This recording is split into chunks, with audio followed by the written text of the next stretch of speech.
Baby Francis. Yes, baby. Hi mga kalab. Ako po pala si Ulysses, ang bait niya kay at para dili iga. Ako is Francis, ang gwapo perdiuso. And we are the Family Love Team. At kung bago ka pa lang sa aming channel, don't forget to subscribe. So ngayon po, ayan, dito na naman po tayo sa ating fish pond. Yes. Dahil syempre hindi namin i-update yung aming kubo mga kalab, no? So gusto niyo pong ma-update, so punta kayo doon sa bagong upload namin kasi ang liit lang talaga ng nanood mga kalab, no? Bakit ganyan, di ba?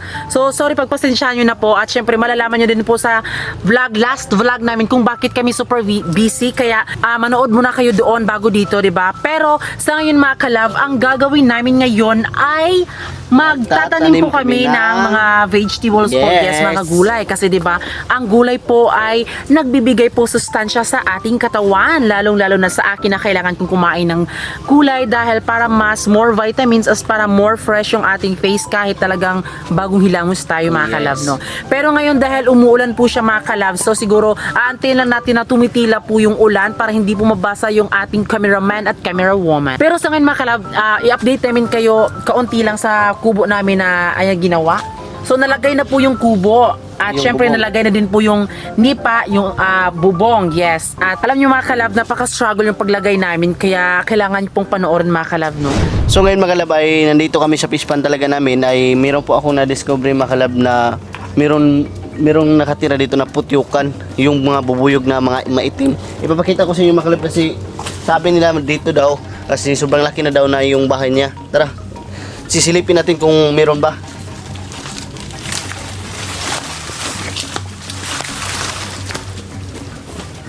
Ayan. Sobrang laki. Asa? Ayan. Hala, sila na? Uy, kinaukulod. Nagano Ay, ba? uy. Hala ka, tignan nyo mga kalab. Wait. Ayan, tignan nyo kung nakikita nyo mga kalab. Ayan, tignan nyo. Ayan po. Ano naman na sa dapi? Mahawa naman daw nag-asuhan. Nyo, saan mo na umabalin na sa to ah? Nili man ang balhin dito na palayo na po nagmasuhan. Pagluksi.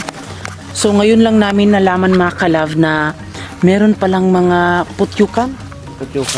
Putyukan kung sa Bisaya pa, parang yung nangangagat man yan binang. Oh, yung may dugos na Maitim ibibenta. po siya, oo. Tapos nagulat ako kasi basta ano siya mga kalab. Ewan ko kung Malaki, nakikita nyo po. Ayan mga kalab. So malaki.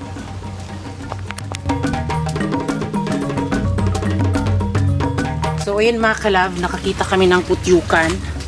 So ewan ko kung sa Tagalog niyan. So i-comment nyo dyan, baka matulungan nyo po kami kasi ngayon lang talaga namin mga kalab, meron palang mga buyog doon, o di ba? Malapit lang pala sa bahay namin. Malapit lang po sa bahay namin. Andun lang po yung kubo namin.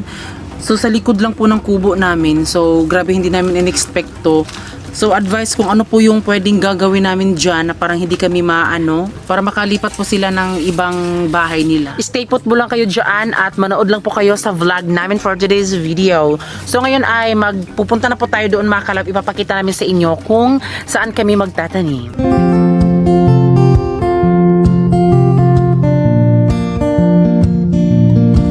So ngayon po ay dito po kami magtatanim dahil sa bandang part po sa dike dito sa fish pond namin ay ito lang po yung mas malaki, di ba? Kaya dito po sa part na to, malapit lang din naman sa kubo namin. So ayan, medyo tumutubo na po yung dito.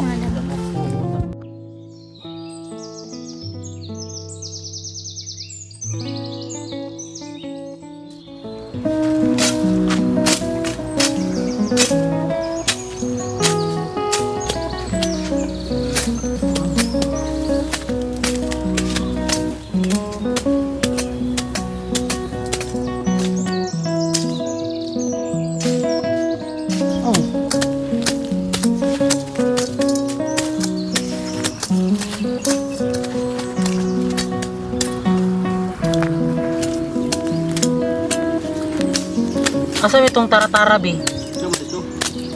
Reserve na siya kung anong kay kinahanglan pa siya kanang hukay-hukayon ang mga kuan ba? Dito na. Yuta. Ito na, may pala oh. No? Yan na naman.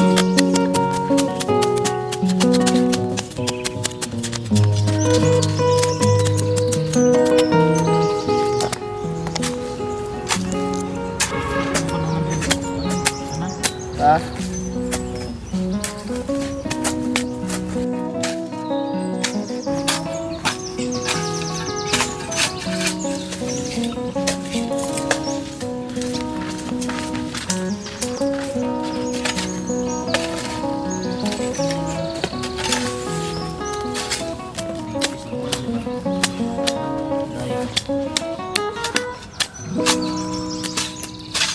So bago namin itatanim po yung mga gulay ay lilinisan muna namin kasi madami kasi mga damo mga kalabno. Kasi maganda kasi kapag naglagay ka ng mga pananim kung walang itong mga damo-damo. So kailangan talaga siya i-plain tapos talagang lupa talaga lahat, 'di ba? Para pagkatubo niya, dire-diretso yung pagtubo niya.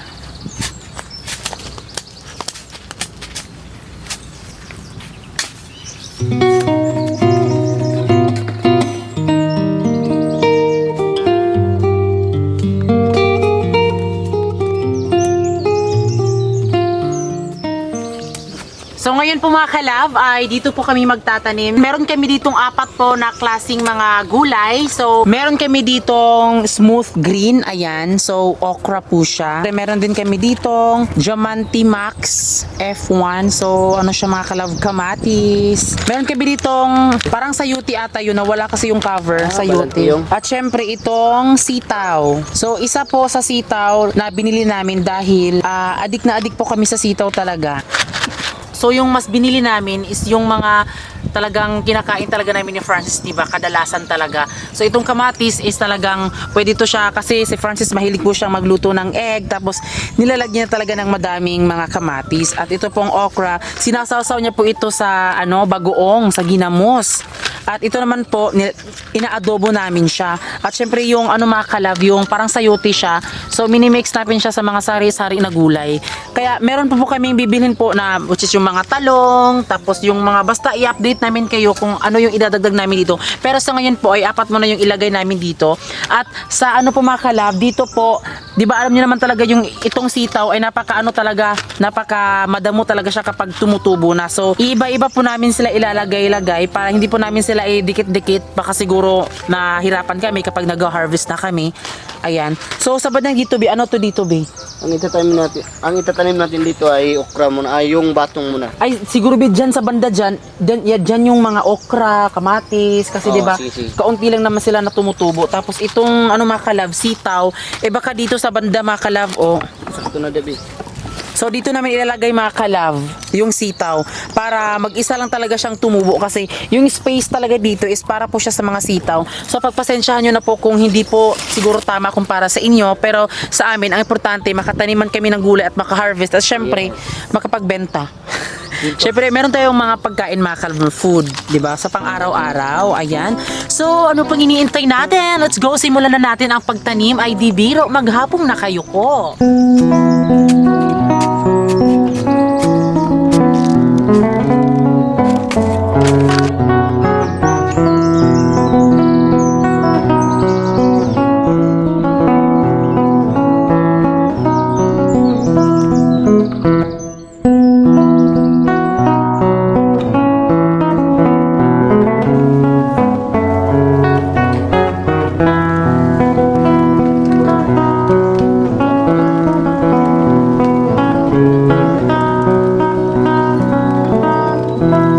So ayan mga kalab, na ilagay na natin yung mga okra mga kalab na itanim na natin. Ayan na po mga kalab, na itanim na natin yung mga okra. Ayan na po. So ang susunod natin itanim naman ay yung kamatis. Tara.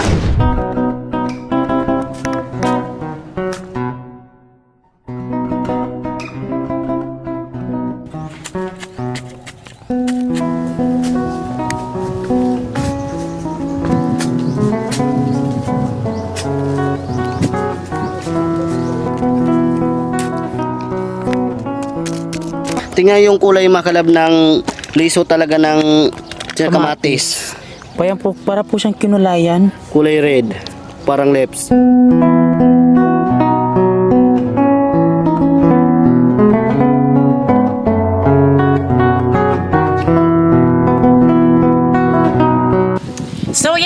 kalab, nailagay na po namin yung kamatis. At alam niyo mga kalab, nagtatanim kami ngayon kahit umuulan. Dahil syempre, magka-harvest tayo nito ng buong buo talaga. Para syempre mga kalab, meron tayong pang araw-araw na uulamin, di ba? Lalong-lalo dito meron tayong isda. So pwede tayong mag-ano niya ng mga paksiw, lagyan ng kamatis, okra, o di ba? Napakasyala na. So yun mga kalab, ngayon po ay nailagay na po natin at syempre naitanim na po natin ang ating mga gulay. At syempre sa badan dito mga kalab ay okra-okra at sa doon ay kamatis-kamatis. Ayan, so ngayon po ay susunod po natin ang ating mga sitaw. Yes, ang one of my favorite. Ayan, so syempre mga kalab, okay, punta na tayo, lipat na tayo sa kabila. Halina. Yes, at syempre sa kabila mga kalab, oh. Sobrang dito lang naman, oh, ayan.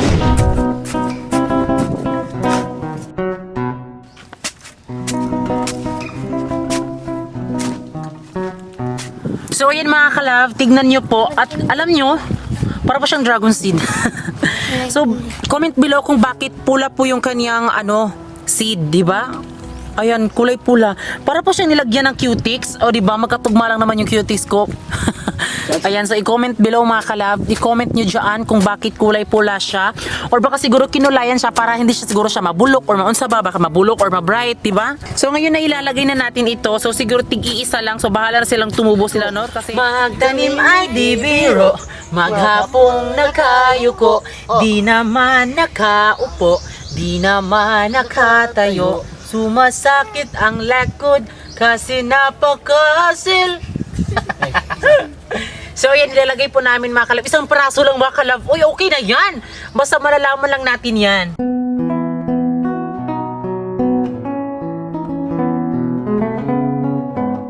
So ayan, nailagay na po natin yung mga kalab. Sitaw ba yun, be? Hindi yun sitaw mga kalab kasi ito po yung sitaw. So yun po ay parang sayuti o balantiyong. Basta yun po, malalaman nyo din yan.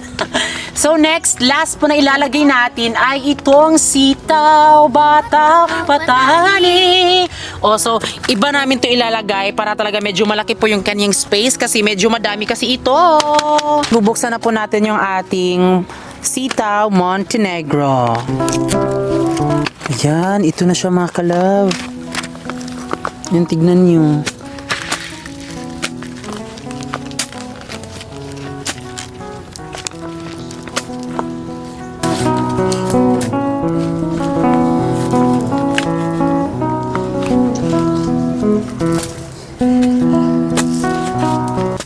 So ngayon po ay magtatanim na po tayo. Last na po ito ang ating sitaw mga kalab. At ito po ay medyo malalaki po ang dike. Pero kung meron kayong napansin talagang napapansin nyo naman talaga yan, oh. So ayan, meron po siyang mga lukay kung sa Bisaya pa. Hindi lakay kasi mama ko po yan. So yan po, nilagay po dyan yung mga lukay. Dahil yan po ay sinadya po talaga nilagyan namin kapag kunwari nagsasasa kami. Tapos yung mga po ng mga nipa nilagay po namin sa mismong gilid po. Dahil sinadya namin para what if siguro kung meron sigurong alimango na pupunta sa ilog, hindi siya pupunta dahil may nakaharang kasi. So yan po, pagpasensyahan nyo na po kasi alam ko masakit po yun sa mata pero alam ko po masakit po yun sa mata nyo pero sige na, uy, i-ano nyo na yan, okay na yan, di ba?